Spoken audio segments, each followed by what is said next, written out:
ஆனால் ஒன்றை மட்டும் கூறிக்கொள்ள ஆசைப்படுகிறேன். நாட்டில் ஒரு பிரச்சனையா 2 பிரச்சனையா 1000 பிரச்சனைகள் புற்றீசல் போல வளர்ந்து கொண்டே இருக்கின்றன. சில பிரச்சனைகள் ஈசல் போல ஒரே நாளில் தோன்றி மறைந்து விடுகின்றன. சில பிரச்சனைகள் பூசி மெழுகி கட்டாயப்படுத்தி முடித்து விடுகிறார். இன்னும் சில பிரச்சனைகள் அப்படி இல்லை, ஆண்டு கணக்காய் ஜவ்வு மிட்டாய் போல தொன்று தொட்டு இழுத்து கொண்டே இருக்கு.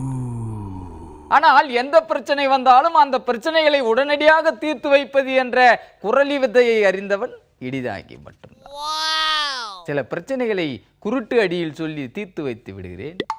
அதை பார்த்து அண்டை நாடுகள் குண்டக்க மண்டக்க என்று மேசையை தட்டி ஆரவாரம் செய்கின்றன. ஆனால் சில பிரச்சனைகள் என்னையே புரட்டி போட்டு நுங்கு எடுக்க வைத்த கதையும் இதே நாடு. ஆக பிரச்சனைகள் தீர்க்க வேண்டும் என்றால் அதற்கு நிறைய வாதம் மற்றும் எதிர்வாதம் செய்ய வேண்டும். வாதங்கள் என்பது பல வகைப்படும். வாதம், விவாதம், எதிர்வாதம், ஆசீர்வாதம், பக்கவாதம், முடக்குவாதம், ரசவாதம், மிதவாதம், தீவிரவாதம், மதவாதம், திமிர்வாதம் என்று பல வகைப்படும். எந்த நிலையில் எந்த வாதம் வேண்டும் என்ற ராஜதந்திரத்தை அறிந்து வைத்திருப்பவன் இந்த இடிதாங்கி.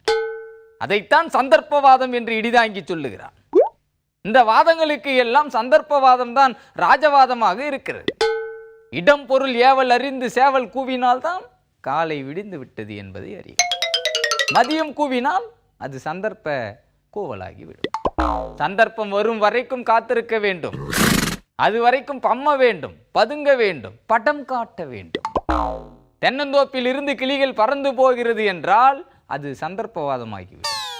சமாஜ்வாதி பார்ட்டியில் அண்ணன் தம்பிகளுக்கு இடையே சண்டை என்றால் அது ரசவாதம். இந்த ரசவாதத்தில் பதவிகள் மாறும்.